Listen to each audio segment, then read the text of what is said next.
Robert Chen had built his fortune in technology, but at 58, he'd learned that success often meant missing the small moments. His daughter Emma, just 7 years old, was growing up faster than he could keep pace with. Her mother had passed when Emma was only 3, leaving Robert to navigate fatherhood largely alone. That's when Maria Santos entered their lives. Maria was in her early 30s, with warm brown eyes and a gentle patience that seemed endless. She wore her dark hair pulled back simply, and her smile had a way of making the large, quiet house feel like a home. She'd been Emma's nanny for nearly 2 years now, and Robert trusted her completely. Still, he realized how little he truly knew about the woman who spent more waking hours with his daughter than he did. On this particular Tuesday afternoon, Robert's meeting had been cancelled unexpectedly. Instead of calling ahead, he decided to surprise Emma. Perhaps they could go for ice cream, just the two of them. He needed that. They both did. As he pulled into the driveway earlier than usual,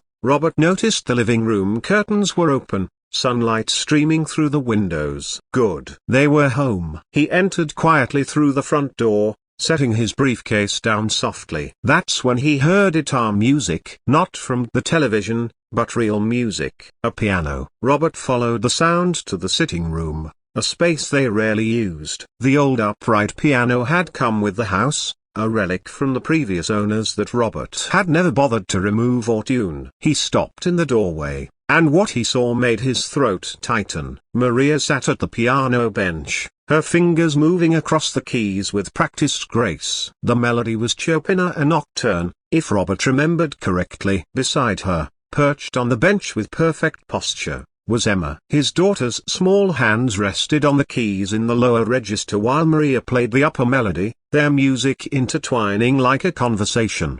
But it wasn't just the music that held Robert frozen in place. It was the look on his daughter's face. Emma was glowing. Her eyes were closed, and she swayed slightly with the rhythm, completely absorbed. When she hit a wrong note and grimaced, Maria simply smiled, her own playing never faltering, and whispered something that made Emma nod and try again.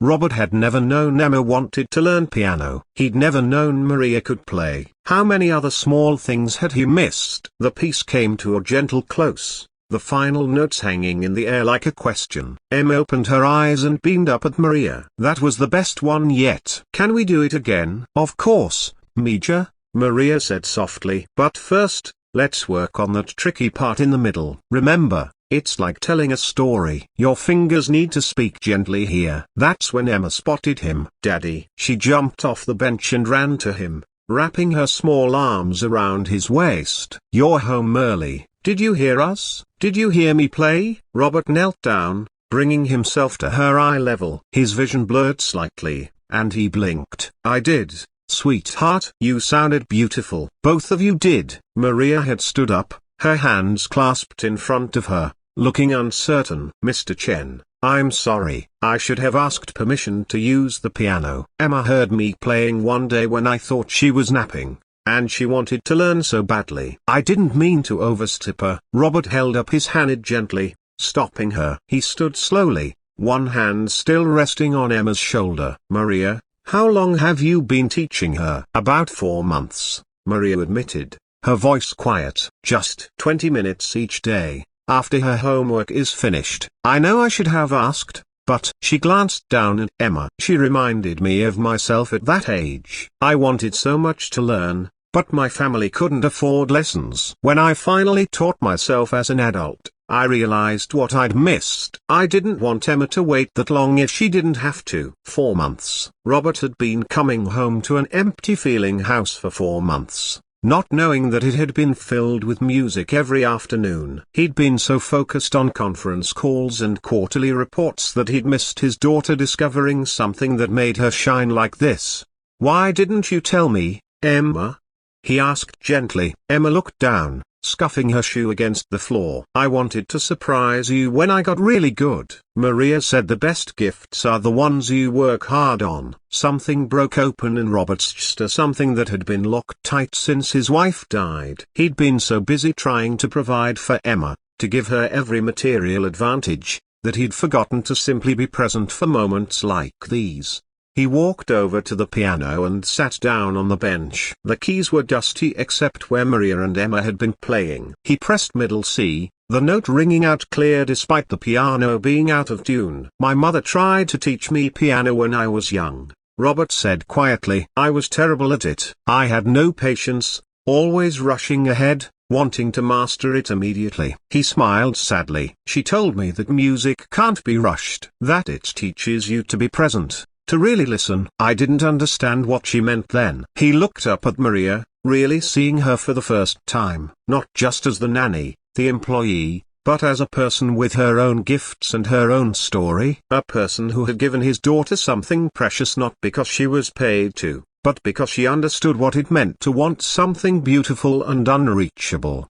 "I'm the one who should apologize," Robert said. "You've been teaching Emma something far more valuable than piano. You've been showing her that kindness means paying attention to what people need, even when they don't ask for it." He paused. "Would you consider staying for dinner? I'd like to hear you both play some more. And Maria, I'd like to hear your story, if you're willing to share it." Maria's eyes widened slightly, then softened. She nodded. "I'd like that, Mr. Chen." "Robert," he corrected gently, "I think we're past formalities, don't you?" As Emma climbed back onto the bench, eager to show her father the 3 pieces she'd learned, Robert stood to the side, listening. He pulled out his phone, not to check email, but to clear his calendar for the rest of the afternoon. Some meetings, he realized, had been waiting his whole life to happen. The music filled the house again, imperfect but honest. And for the first time since his wife's death, Robert understood what home was supposed to sound like. It sounded like these, like his daughter's careful notes mixing with Maria's steady harmony, like laughter when mistakes were made, like the patience of someone who taught not for money but for love. That evening, over a simple dinner that Maria and Emma insisted on cooking together, Robert made a decision. He would learn piano too, not to master it, but to sit beside his daughter on that bench, to be fully present for this chapter of her life. He'd missed too much already, but perhaps it wasn't too late to catch up. "Will you teach me too?" he asked Maria as they cleared the dishes. She smiled that same warm smile that had made his house a home. "It would be my honor. But I warn you, Emma's already ahead of you. She's a natural." Emma giggled. "Don't worry, Daddy, I'll help you with the hard parts." And she did. 3 times a week, after work, Robert would sit at the piano with his daughter on one side and Maria on the other, learning slowly what he'd been too impatient to learn as a boy, that the most beautiful things in life can't be rushed, that showing up is more important than being perfect, and that sometimes the greatest kindness is simply noticing the people who make your life richer just by being in it.